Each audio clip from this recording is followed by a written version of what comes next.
Do you want to change what information appear when someone calls you?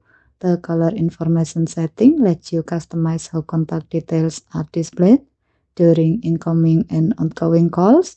Let me show you how. First, open the phone app. Tap the three dot menu in the top right corner and tap setting. Tap color information. Here you can customize several display options. First is profile picture size.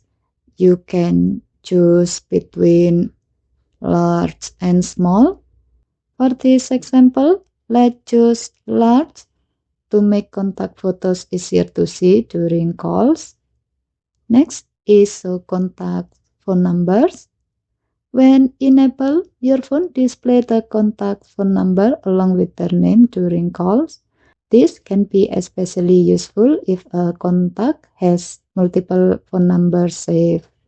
Finally, there's the extra details. When enabled, your phone can display additional information such as when you last talked, important date, and other available contact details. However, you have to keep in mind that these extra details may also appear while your phone is locked. So, choose this option based on your privacy preference. And that's how you change the color information display on the Samsung Galaxy S26 Ultra. Okay, thank you for watching. Please help to like and subscribe. Have a nice day.